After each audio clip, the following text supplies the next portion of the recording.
আসসালামু আলাইকুম, সবাই কেমন আছেন? আশা করি ভালো। আমিও আপনাদের দোয়া ভালোবাসা অনেক ভালো আছি। তো চলে আসলাম আজকে আবারও নতুন কোনো ভিডিও নিয়ে আপনাদের মাঝে। আর সবাইকে একটা রিকোয়েস্টই করি, প্রত্যেকটা ভিডিওতেই সবাইকে এক কথাই আমি বলে থাকি যে আমার ভিডিওটা প্রথম থেকে শেষ পর্যন্ত অবশ্যই দেখবেন। আচ্ছা, চলুন দেখা যাক আজকে আমি কী রেসিপি আপনাদেরকে উপহার দিচ্ছি। তো আজকে আমি রান্না করব বেগুন, সিম, আলু, টমেটো, ধরতে গেলে সবজির মতোই সবজি রান্না করব। তো আমি কিন্তু প্রথমেই পেঁয়াজের বদলে পেঁয়াজের ফুল এবং কাঁচামরিচ আর প্রথমে তেলে একটু ভেজে নিয়েছি। এরপর কিন্তু হলুদের গুঁড়ো, মরিচের গুঁড়ো, মশলার গুঁড়ো, স্বাদ মতো লবণ সব দিয়ে একটু হালকা পানি দিয়ে ভালো করে মশলাটা কষিয়ে নিচ্ছি।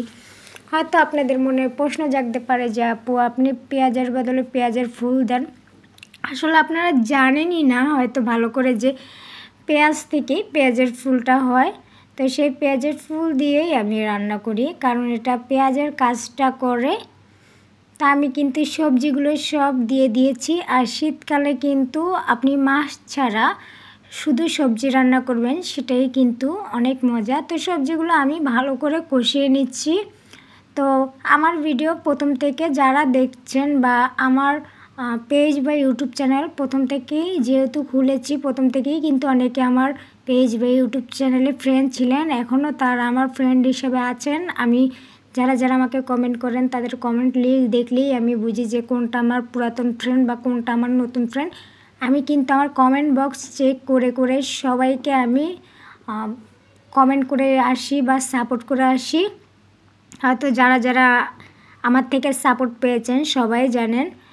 তো ভালো করে সবজিটা কষানোর পর আমি কিন্তু পরিমাণ মতো ঝোলের পানিটা দিয়ে দিয়েছি।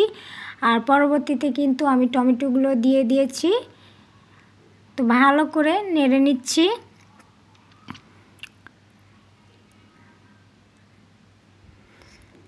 তো প্রায় রান্না কিন্তু শেষের দিকে, টমেটোগুলো সিদ্ধ হয়ে গিয়েছে। তো পরবর্তীতে আমি ধনিয়া পাতাগুলো দিয়ে দিচ্ছি।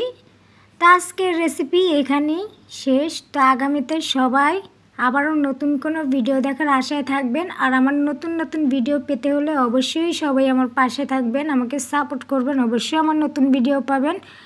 আর আপাতত আমি কোথাও ঘুরতে যেতে পারি না এই সময়ের অভাবে, এজন্য আপনাদেরকে কোনো নতুন জায়গার ভিডিও দেখাতে পারি না, তাই রান্নার ভিডিও দেখাই।